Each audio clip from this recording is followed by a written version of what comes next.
네, 5월 26일 북한 뉴스 브리핑 시작하겠습니다. 농번기를 맞아 북한 농업 뉴스가 많이 나오고 있습니다. 모내기 전투도 있고 옥수수 농사 준비를 위한 김매기도 한창이라고 하는데요. 이 제초제가 부족해서 순수 사람의 노동력으로 때우고 있다는 기사입니다. 25일 자유아시아 방송이 보도한 내용인데요. 자강도 위험군 소식통을 인용해서 이 강냉이 파종이 끝낸 데 이어서 5월 중순부터는 강냉이밭 초벌 김매기가 진행되고 있다. 예년에는 밀수를 비롯한 비법 경로로 들어오던 중국산 살초제가 다만 얼마라도 공급돼서 강냉이 농사가 한결 쉬었었는데 올해는 살초제 공급을 기대할 수도 없다. 또 농자원들은 물론이고 공장 기업소 노동자들과 인민반 가두 여성들까지 빠짐없이 동원되어서 매일 1인당 100평 이상의 김매기 과제를 무조건 수행해야 한다. 요즘에는 초급 중학교와 고급 중학교 학생들까지 수업을 전폐하고 농촌에 나가서 기숙사 생활을 하면서 농사일에 시달리고 있다고 전했습니다. 예, 북한에서는 제초제를 살초제라고 부릅니다. 네. 가두 여성이라는 것은 전업주부를 뜻하는데요. 예전에 저희도 가두 시위 이런 말 많이 했죠. 네네. 가두가 이제 도심 주택가 이런 의미예요. 또 이거 보면 1인당 100평 이상의 김매기 과제 이런 얘기 나오는데 네. 북한에서 한 평은 1제곱미터입니다. 가로 세로 1m, 1m 이걸 한 평이라고 얘기를 하고요. 저희랑 좀 다르죠. 제초제 공급도 안 되고 또 중국에서 수입이 안 되고 있다. 그러니까 사람들을 모아서 하고 있다. 기사를 보니까 14살짜리 학생들, 우리로 말하면 무시무시한 중2들 네. 이런 학생들까지 동원하고 있는데요. 주로 어린 학생들이 못따기와 강냉이 바지를 하는 것 같습니다. 네네. 모든 작업이 이제 개인 할당으로 부과가 되는 거고요. 기사를 보면 특히 강냉이 영양단지는 학생단지라고 불릴 만큼 학생들의 이 노동 부담이 크다 이런 대목도 좀 나오고 있고요. 네네. 못따기라는 건 이제 모내기 하기 전에 이렇게 모판에서 모를 네. 이렇게 뜯어가지고 네. 뜯어야 이제 두세 개씩 해가지고 심을 거 아닙니까? 네네. 그래서 이거 따는 일을 이제 북한말로 못따기라고 하는 모양이에요. 네네. 이런 것들이 이제 학생들한테 하는 거고, 한국과 같은 경우에는 우리 사무실에 있는 농업재벌 이영석 국장의 설명을 들으면 요즘에는 다 이항기로 자동화가 그렇죠. 되어 있다고 네네. 합니다. 그래서 심지어는 모판을 올려놓으면 척척척척 심는 것뿐만이 아니라 이게 뭐가 들어가면 거기에 필요한 농약과 비료도 같이 일시된대요. 그래서 모내기를 쭉 하고 나면 그 다음에 이렇게 네네. 김매기 그런 거 특별히 안 해도 되고 초반부터 뭐가 아주 강하게 클 수 있다고 하는데 네. 북한에서는 아직도 좀 인해 전술로 모내기 또 농촌 일이 진행이 되고 있는 것 같아요. 네, 기사에 보면 이제 강냉이 영양단지라는 말이 나오는데 이게 좀 굉장히 생소하거든요. 어떤 단어인가요? 예, 강냉이 영양단지는 이제 모종을 심기 위해서 비료나 이런 네. 것들을 집중적으로 투입하는 공간을 말합니다. 음. 그래서 여기서 이제 모종을 심어서 일정하게 크면 좀 네네. 안정적으로 성장이 되면 본 밭에 이제 이식을 하는 건데 네네. 재밌는 것은 북한은 옥수수 밭에 바로 옥수수알을 직파하는 게 아니라 네. 이 영양단지라는 곳에서 모종을 키워서 모내기랑 똑같습니다. 키워서 나중에 밭으로 옮기는 거예요. 옮겨놓고 이제 거기서 제대로 크게 하는 건데 네. 좀 이렇게 이상한데 이게 이제 시작점이 재밌습니다. 네네네. 김일성이 이렇게 하라고 했어요. 아, 수령님의 지시? 네네네. 네네. 농담이 아니고 진짜 그렇습니다. 김일성이 이렇게 강냉이 농사 지어라. 네. 북한식으로 주체 농법이죠. 이렇게 지시를 하면서 그냥 협동 농장들이 집단 네네. 농장들이 따라야 하는 그런 상황입니다. 그래서 사실 북한에서 농사 짓다 오신 분들 말씀 들어보면 네네. 이게 굉장히 비효율적이래요. 왜냐면 이 영양단지에 옥수수 모종을 놨을 때 만약에 가뭄이라도 오면 네네. 다 같이 말라버린다는 거죠. 그냥 다 죽어버리는. 예, 근데 네. 식물이라는 게 우리가 모르는 사람이 봐도 좀 흩어져 있어야 각자 지력을 빨아들이고 영양분을 빨아들여서 네네. 이렇게 생육이 될 텐데 이걸 초반에 이제 몰아놔버리면 네. 요즘 유행어로 리스크 해치가 안 되는 거죠. 아. 예, 그래서 북한 분들 같은 경우에는 내 소토지 농사를 할 때는 그냥 직파를 하신대요. 아, 강냉이 그렇게. 농사할 때. 근데 협동농장은 이제 수령님의 방침대로 해야 되니까 굳이 이걸 이런 식으로 하는 거고 네. 또 농장원 분들도 아시는 거죠. 이런 방식이 비효율적이라는 거. 별로 애착도 안 가는 거예요. 네네. 그래서 학생들이 농촌지원전투로 오면 네네. 주로 어린 학생들한테 야 이거 니네가 해라. 그럼 이제 학생들이 그 영양단지에서 그러니까 옥수수 모종을 빼서 네. 심고 네. 예. 그리고 또 밤에는 해지고 나면 또 물 퍼다가 아, 물 줘야 되니까. 예. 네. 뭐든지 이제 식물을 옮겨 심으면 바로 이제 충분한 그렇죠. 수분 공급을 해줘야 되잖아요. 뿌리 네네. 내리려면. 또 이제 기사에서 보면 학생들이 동원이 되는데 뭐 기숙해서 같이 잠도 자고 뭐 먹을 것도 먹는 것 같은데, 그러면 이런 것들은 뭐 누가 지급을 해주는 건가요? 아니면 어떻게 하는 건가요? 예, 기사에서는 뭐 기숙사 생활을 한다고 하는데 저는 조금 뭐 납득이 잘 안 되고요. 왜냐하면 농촌 지원 전투를 가서 하룻밤이든 이틀밤이든 잠을 잔다는 건 네네네. 일단 학생들이 싫죠. 네, 예, 그렇죠. 불편하고 두 번째 학부모들도 반길 일이 아니죠. 그렇죠. 무슨 수련회 뭐 교육관 것도 아닌데 세 번째 그 농장원들 농장의 네. 간부들도 골칫거리예요. 아. 이제 학생들 재우고 관리를 해야 돼요. 네네네.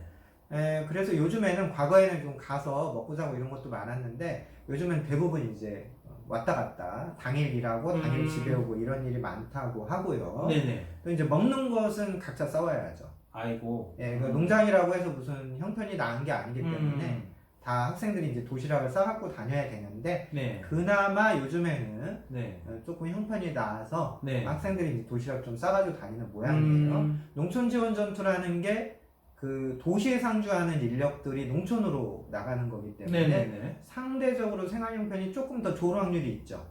도시, 이제, 도시에 사는 도시에. 사람들이. 그래서 요즘 학부모들이 뭐 옛날처럼 뭐 그러지 않고 또 아이들 뭐 하나 둘 낳아서 키우기 때문에 이런 거는 좀 적극적으로 챙겨주는 그런 게 좀 있는 것 같습니다.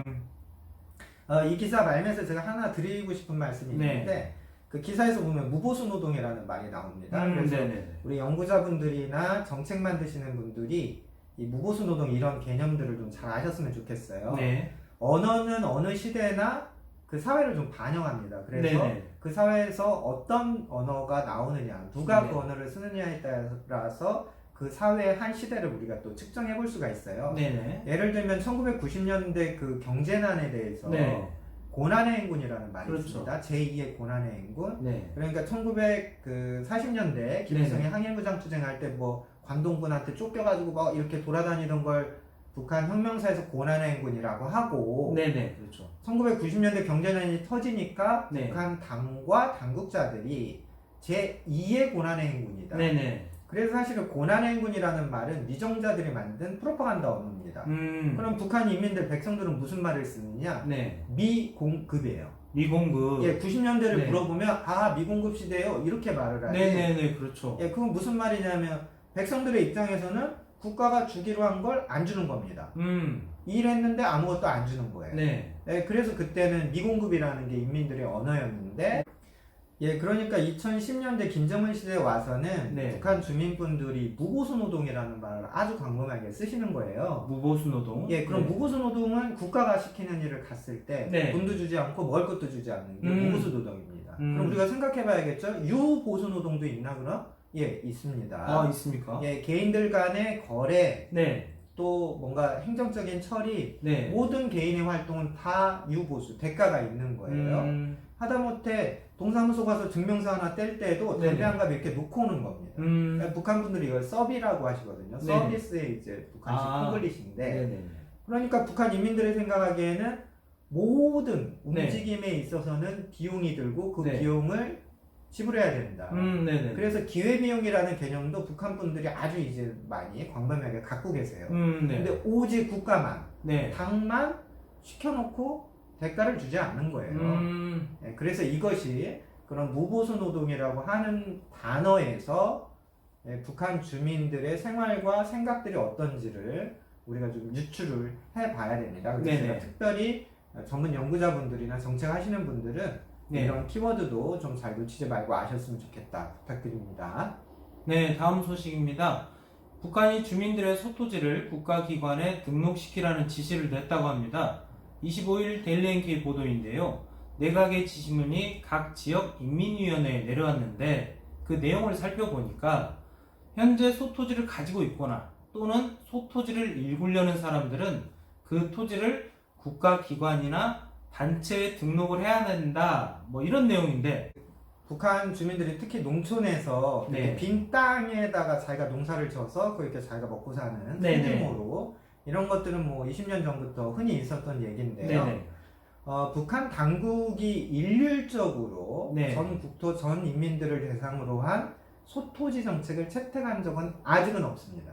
아직은 없어요. 그게 무슨 말이냐면 북한은 모든 토지가 국가 거잖아요. 아, 그렇죠. 국가 네. 거죠. 그래서 정책적으로 개인에게 토지를 허락한 적이 없기 때문에 개인 토지의 개념을 정책에 넣는다, 법률에 넣는다 이런 생각이 미치지 않는 것이죠. 그렇죠. 그런데 현실에서는 이제 이 소토지들이 굉장히 흔히 보입니다. 많은 게 아니고 흔히 보여요. 예를 들면 내 집에서 나가서 도로까지 가는데 이 짜투리 땅 있잖아요. 남는 땅들. 예, 예. 네네. 이런 것들이 이제 소토지가 되는 거고 또 공장이나 기업소는 그 부지가 있을 거 아닙니까? 네. 근데 부지에 건물도 짓고 뭐 수송시설도 놓고 도로도 놓고 하는데 이 건물 뒤편에 남는 공간 네. 이런 것들이 이제 다 소토지의 개념으로 들어오는 거예요. 그래서 네네. 90년대 이제 식량난이 생기니까 네. 이런 빈 땅들을 찾아서 개인이 됐던 기업소가 됐던 뭐라도 지어서 먹고 살자 살아남자 이렇게 해서 이제 옥수수 짓고 콩 심고 네. 이런 것들이 관행처럼 굳어오게 됐는데 네네. 그래서 사실은 이런 부지들은 네. 국가 재산 장부를 쭉 놓고 보면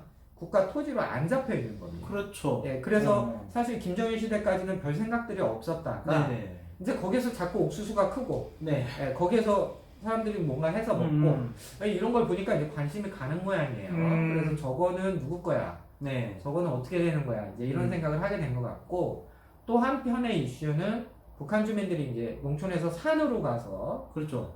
부지가 없으니까 네네. 산을 이제 깎거나 개간을 해서 거기다 또 감자 심고 옥수수 심고 했단 말이에요. 네네. 그럼 이제 그걸 보면 산림감시원들이 와가지고 왜 여기다가 농사 짓냐?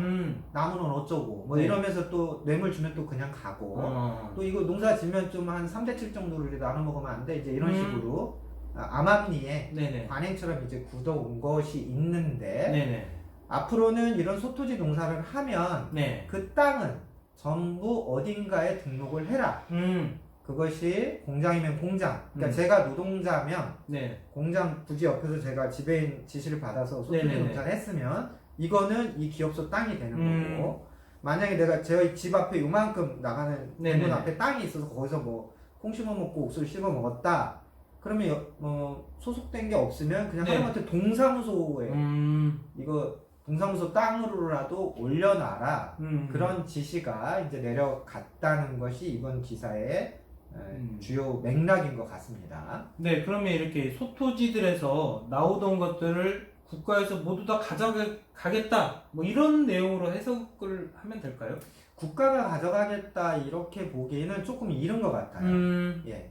그래서 왜 그러냐면 이런 토지의 일종의 우리말로 네네. 북한에 그런 말이 없으니까 제가 한국말을 좀 쓰겠습니다. 네. 그러니까 토지의 용도 변경을 해야 되는 거예요. 그러니까 사는 산림자원이거든요. 그렇죠. 임야죠. 산림자원인데 거기서 농사를 짓는 사람한테 야 이거 좀 내놔 하려면 국가가 네네. 개인 간부들이 아니라 국가가 그렇게 하려면 이 농사 짓는 땅이 산이 아니라 밭이다, 농지다 네네. 라는 걸 전제를 해야 농지에서 농사 졌으니까 국가 땅에서 농사 졌으니까 내놔 이게 말이 되는 거 아닙니까? 네네. 그래서 이제 제 생각으로는 그런 식으로 전 국토의 용도를 확인해서 변경하는 것은 매우 큰 행정적인 문제이기 때문에 네. 그런 것까지 나가는 것 같지는 않고 예를 들면 또 그 소토지를 기업소에 넣어라. 네네. 그럼 기업소에 넣는다는 건 무슨 말이에요? 국가가 바로 가져가는 건 아니거든요. 기업소에서 기업소 알아서. 자체에서 해야 되는 거니까. 그래서 뭐 이런 소토지에서 나오는 생산량을 국가가 바로 직접 뽑아간다 이런 개념이기보다는 전반적인 국가 국유 재산의 재정비 이런 측면도 있고요. 네. 그 다음에 이 북한이 이제 경직된 행정을 가지고 있기 때문에 저게 국가 거야 이런 생각도 있지만 네네. 저게 국가 게 아닌데 네. 아닌데 이게 문제가 되는 거예요. 아니면 누구 거지? 그렇죠. 이런 게. 저게 국가 거면 아무 문제가 없는 나라인데 네네. 저게 국가 게 아닌 것 같은데 아리송한데 이게 문제가 되는 나라이기 때문에 항상 이런 것은 이제 관료주의적으로 네네. 교통정리를 하려는 관행이 있습니다. 그래서 그런 측면에서 개인 소토지 문제 좀 장부 정리를 하려는 것 아니냐. 아직까지는 그 정도로 이해하는 것이 적정 수준인 것 같네요. 네, 오늘 북한 뉴스 브리핑은 여기까지입니다. 감사합니다.